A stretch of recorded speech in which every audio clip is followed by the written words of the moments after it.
Hola, welcome to Building Conversations with Girls in Civil. We're bringing you conversations on civil engineering, construction, and personal and professional growth to the stories of women shaping the industry. Real talk, real experiences, and maybe a few laughs along the way. Let's start building. Sophia, it's so nice to have you here with us in another episode with Building Conversations with Girls in Civil. Um, so obviously a lot of people know about you if they're hearing from us, but if you want to share a little bit more about yourself, who is Sophia? Well, thank you for having me. My name is Sofia Denise Bocio Lopez. I always like to use my full name because of my mom, and that's an important part in this. Um, my mom started in construction since I can remember, so every time I think about my career, I think about her.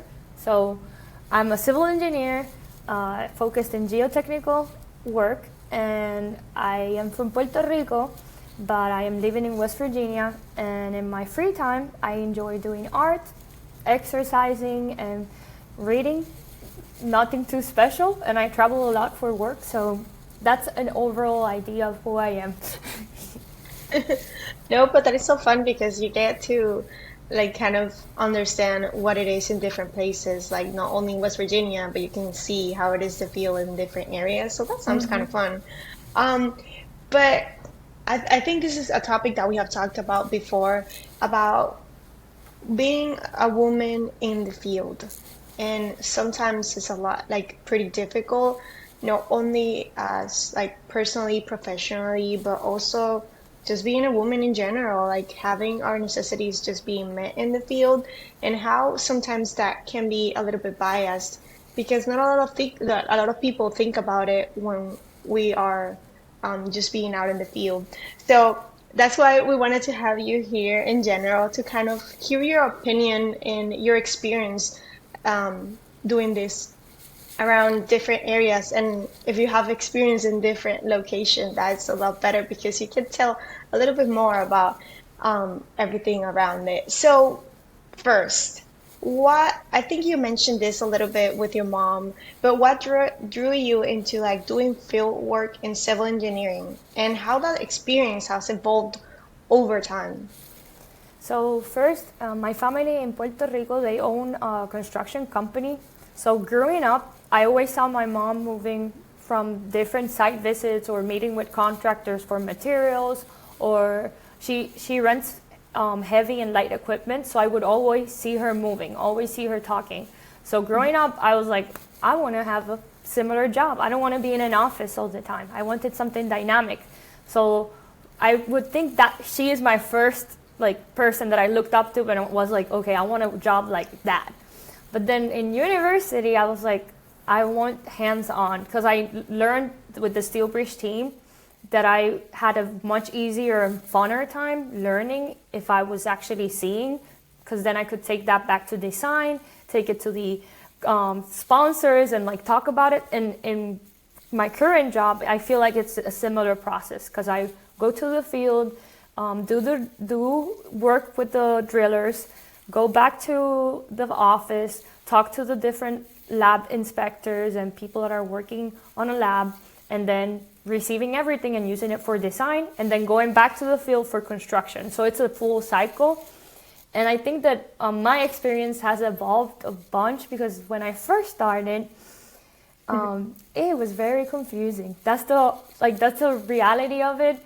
I did a lot of data collection in different dams and levees in West Virginia, in Ohio, and it was just confusing, and I felt so lost. But then with time, I noticed that it was okay to be a beginner because everybody is a beginner in the beginning, and I think I forgot that portion of like, okay, I just need to learn, and then I'll feel more confident.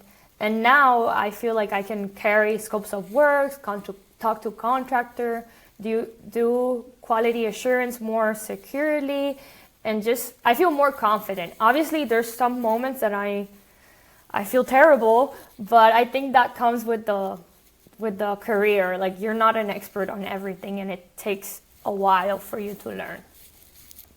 Oh my God, yes. And that's really nice that you have had that experience growing up, because I remember growing up, I didn't know anything about engineering. So at least you knew what you were getting into a little bit, and you knew what part of it you kind of wanted to focus on a little bit more and get that experience in different areas and kind of evolve around it, like evolve into like seeing this as a dream and then coming to kind of what you wanted to do and the expectations that you probably had, and then you're there and you're like, oh, is this what I really wanted to do? Or like, is this what the reality is?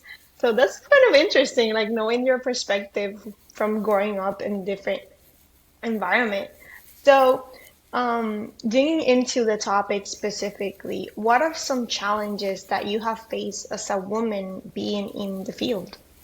I made a few notes on this, so you may see me stopping to reread my notes, but it's because Perfect. we always think like there's the obvious things that they also happen in the office. So being underestimated, that happens for all of us in the office, but in the field, it happens so hidden, because like there could be a team of people doing inspection work, not necessarily geotech work, and out of everybody, like you may be the only female there, and then if you speak, either you stand out, which sometimes that's good, but sometimes it doesn't go in your favor, because if you accidentally do a mistake, you also stand out. So for me, that's a big one. Like you're always trying to prove your knowledge, even though you don't have to prove your knowledge. They just have to respect you. So those are one things. And then I also made note, because for me, there's a lot of logistical issues. So, because you think, okay, field work, perfect, I get to go to the field, spring is coming, no more cold, this is so fun. But then the logistical aspects of, wait, where am I going? Because like with my job, I don't necessarily go to the same project every year. Like we do geotechnical work, we do a lot of dam and levee inspections, and sometimes we get to travel for trainings and things. The thing is that the logistical issues for me, it's like, is there a bathroom on the dam? Because like sometimes many dams were built in a time where there were no females in the site. There was no female engineers, no female anything. So there's only one bathroom. And then more recent projects, they have more bathrooms, but they're bathrooms for recreational purposes, so they're very far. And then if you're inspecting a dam, you usually have, like, it's a big project. It's not a project that you can walk to places. You have to drive. So then you're thinking, okay, so if I have to pee, how much water do I drink today? If I get my period, where am I gonna find like necessities if I wasn't prepared? Because there's some people that have irregular periods, or like you get pain and you don't know how to manage, because if it's in the winter time, at least I get a lot of more pain. So I have to always think of time, where, if there's like a sexual harassment issue or something, who do I contact? And then there is the other thing, I'm a vegetarian/vegan, so like eating wise, where am I gonna eat? So I always bring meals and all that, but if it's a long project, like I had a project this past year in April that it was near the office, like 30 minutes or so, but I was drilling all the time, and then the food options were not really good.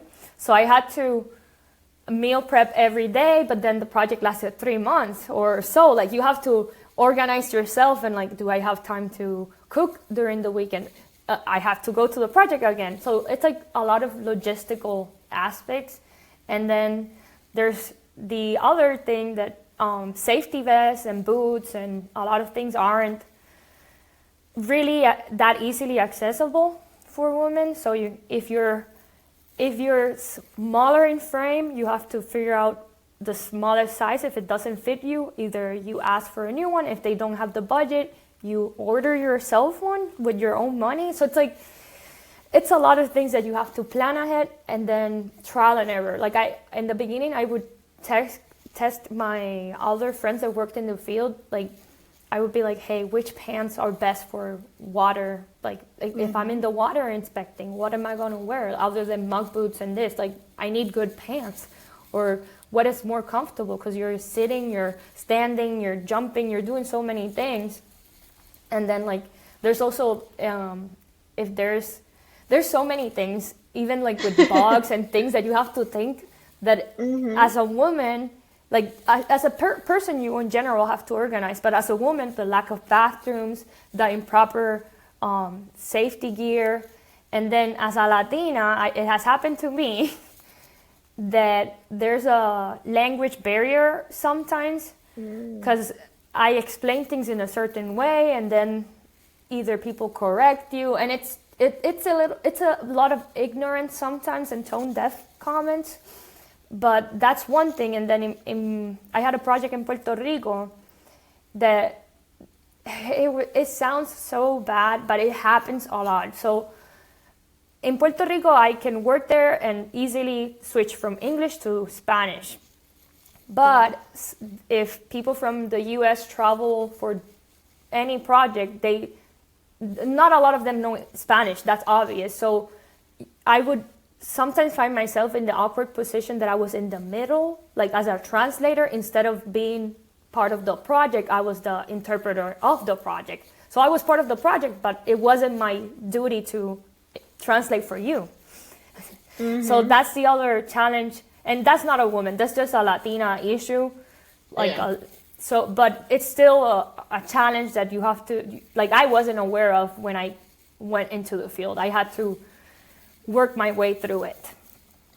Yeah, and I would say also like I'm in the office all day, so I don't really kind of know a lot about those things. So it's kind of interesting when we started talking about this, because I was like, oh, so there's a lot of things that we don't think about, that we don't know, that we're not aware of, like, and us and our supervisors and the people above us, like all those people that should be looking out for us, and then we don't know how to deal with those situations.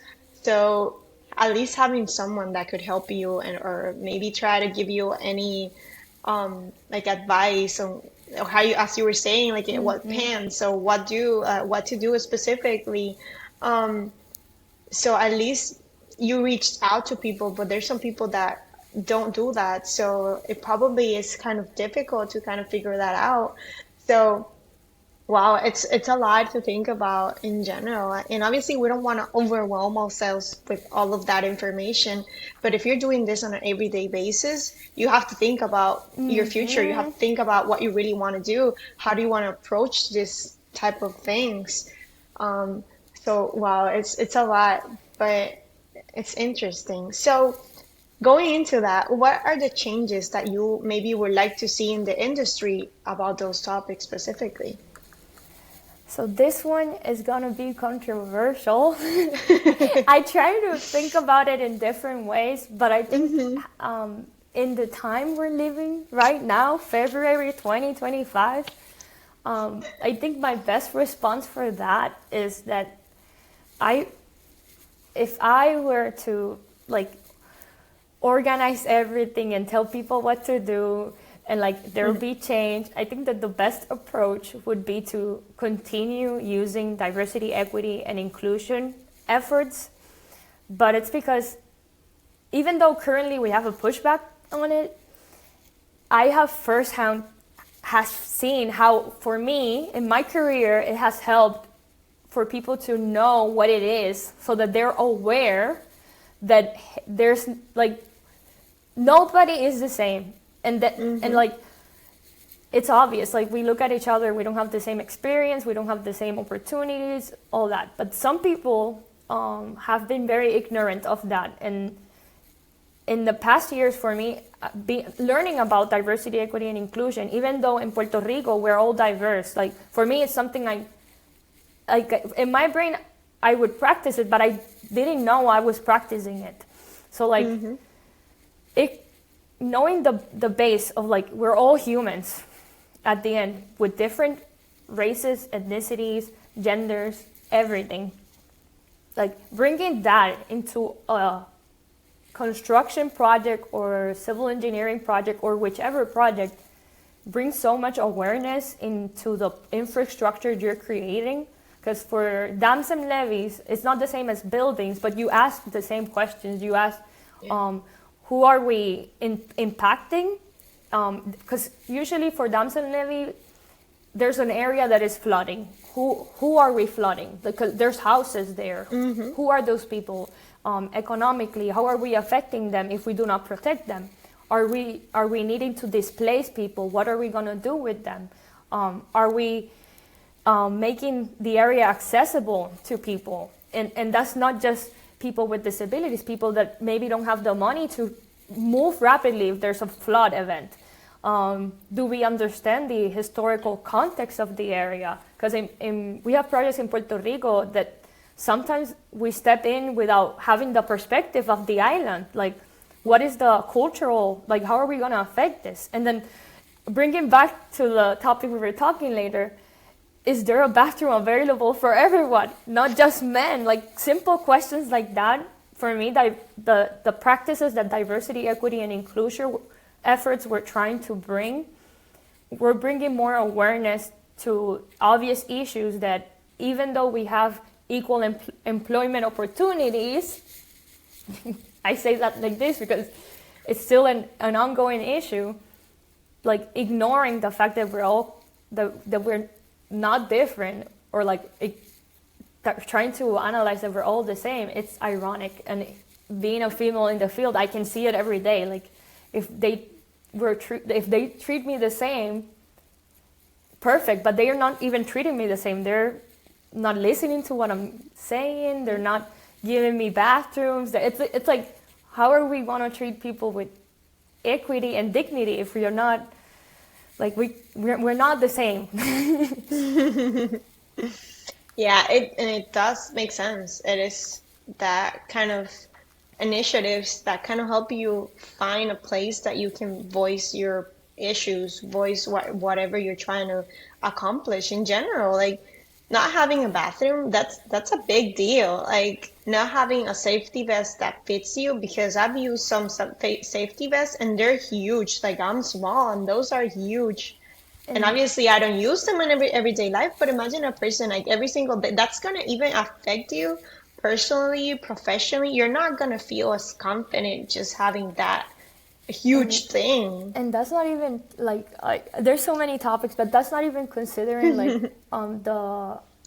like I had experiences in other cities that I would be the only female on site, and the people that worked on site would treat you extremely different, and like you wouldn't feel comfortable. Like, every day waking up being in the site at 5 a.m. and then being mistreated all day, and then the next day going again, being mistreated. Like, you feel uncomfortable. It's like, I studied all these years, I gained all this experience, and then I do not belong here.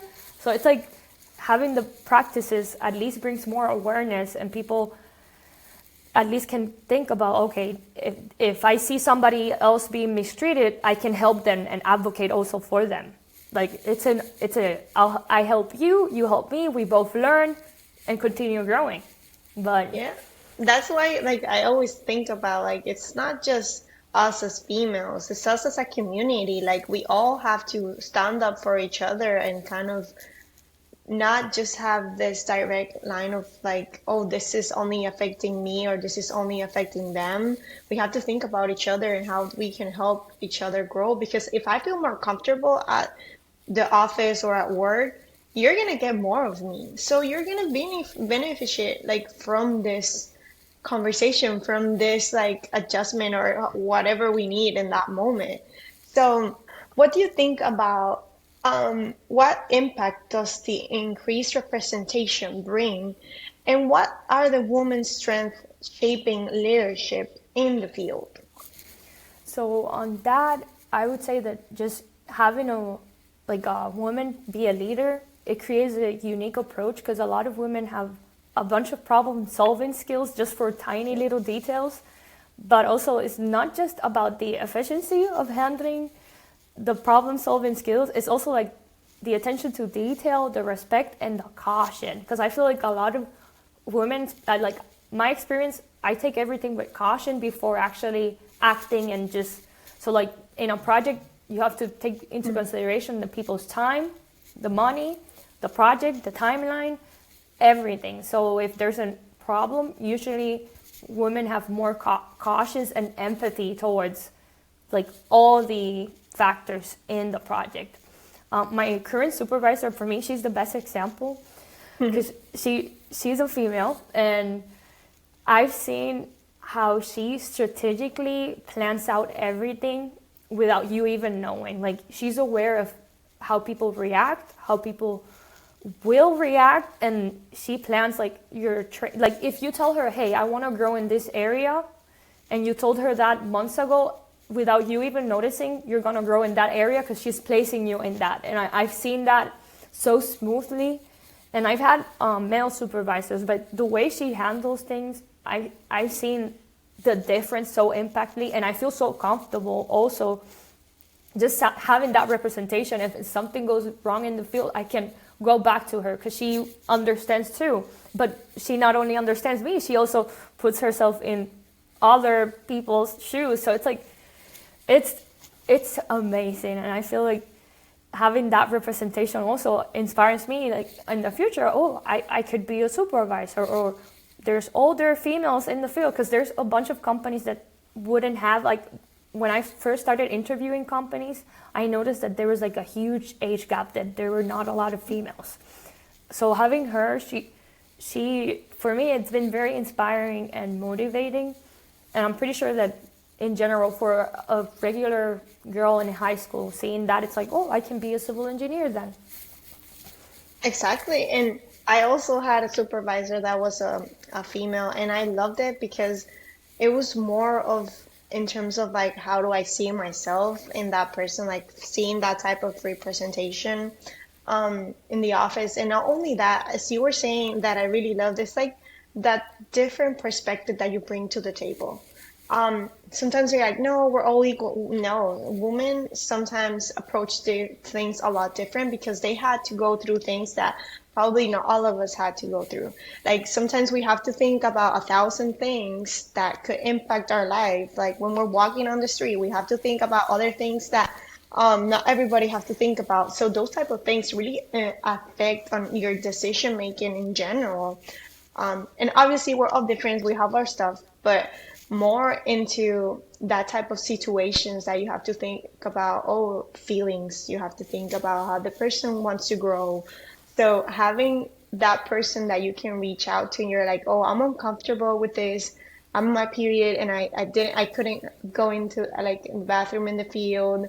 She's gonna understand it a lot more than if you talk to another supervisor.